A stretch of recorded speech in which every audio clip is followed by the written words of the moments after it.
Transaksi digital menjadi tren baru di tengah pandemi COVID-19. Tahun ini transaksi digital diprediksi tumbuh pesat dan diperkirakan mampu meningkatkan roda perekonomian bagi usaha kecil dan menengah.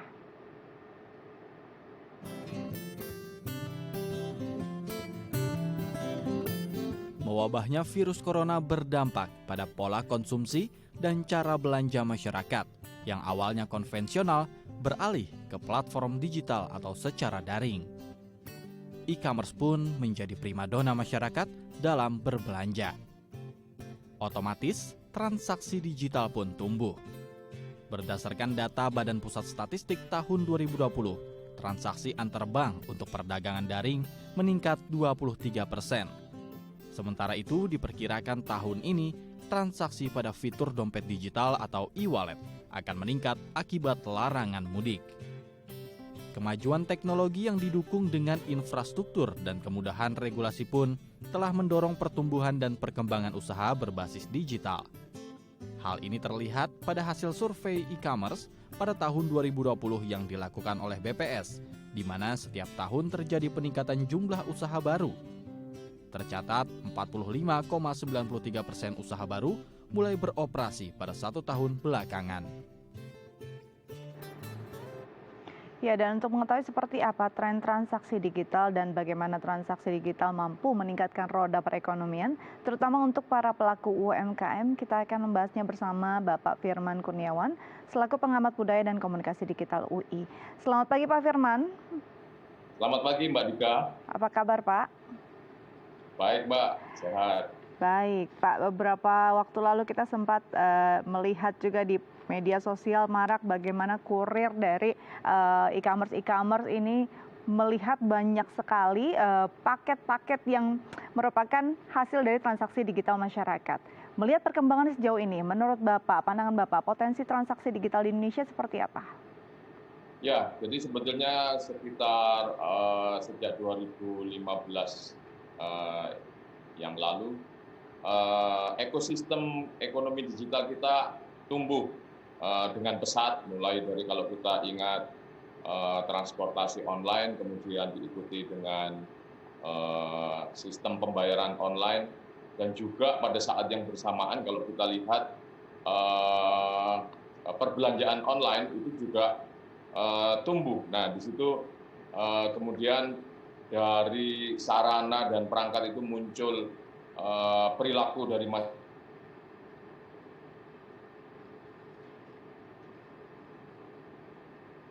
aktivitas yang analog ke aktivitas yang digital.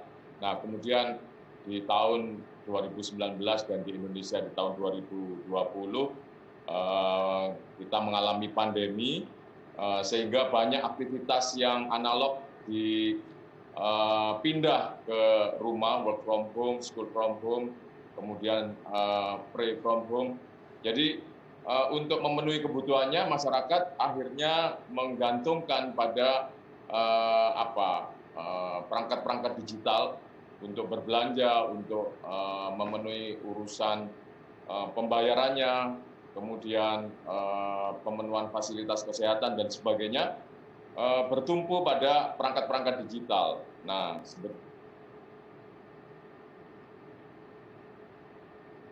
ekosistem itu adalah munculnya trust dari masyarakat ketika mereka memindahkan dari aktivitas yang analog ke aktivitas digital.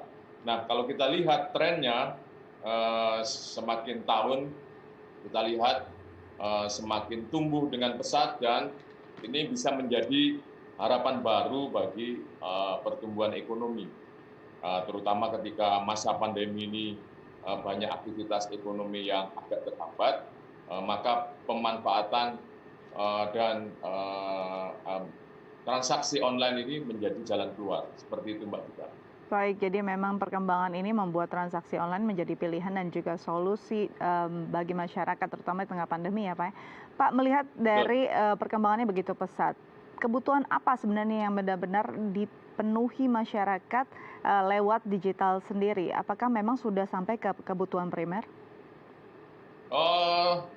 Kebutuhan primer sudah untuk bahan-bahan makanan, kemudian juga bahan-bahan untuk kesehatan dan sebagainya, itu sudah terlihat masyarakat memenuhinya dengan transaksi online.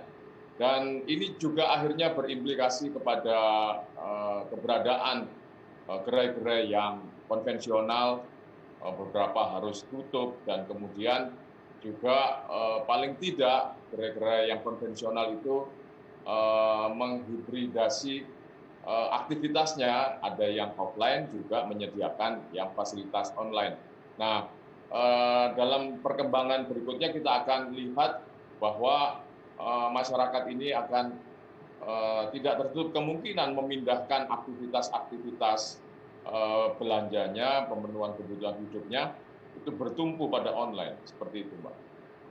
Baik, ini di tengah pandemi memang tingkatnya cukup signifikan ya Pak. Bagaimana aktivitas transaksi digital masyarakat begitu meningkat. Apakah ini bisa jadi pola konsumsi masyarakat jangka panjang? Apakah jika justru setelah pandemi berakhir ini bisa berubah? Ya, dari beberapa riset yang mencoba tahu perilaku-perilaku apa yang dilakukan masyarakat di Indonesia maupun di dunia selama masa pandemi, kemudian setelah dalam tanda kutip berakhirnya pandemi yang masih bertahan. Nah, belanja online, transaksi online dan sebagainya ini termasuk salah satu dari aktivitas yang akan permanen. Jadi masyarakat ini dimudahkan kalau era sebelumnya seperti berbelanja dan transaksi di pusat-pusat perbelanjaan dan sebagainya, itu sebagai bagian dari rekreasi. Kadang-kadang digunakan untuk mengajak keluarga, kalau tidak ke tempat yang khusus untuk berlibur, maka berbelanja ini adalah bagian dari liburan. Tapi kalau kita lihat, terutama di kota-kota besar, semakin macet, kemudian tarif parkir juga semakin mahal.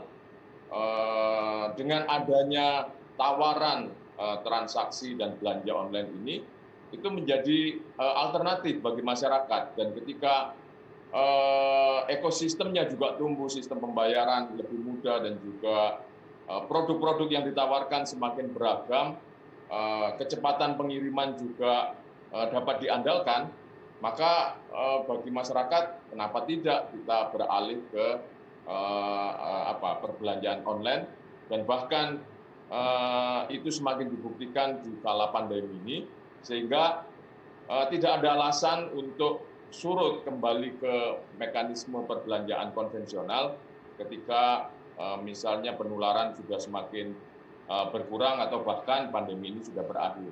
Jadi dia termasuk belanja online ini adalah sektor yang akan permanen, seperti itu, Mbak. Baik, ini sektor permanen dan jangka panjang, Pak ya.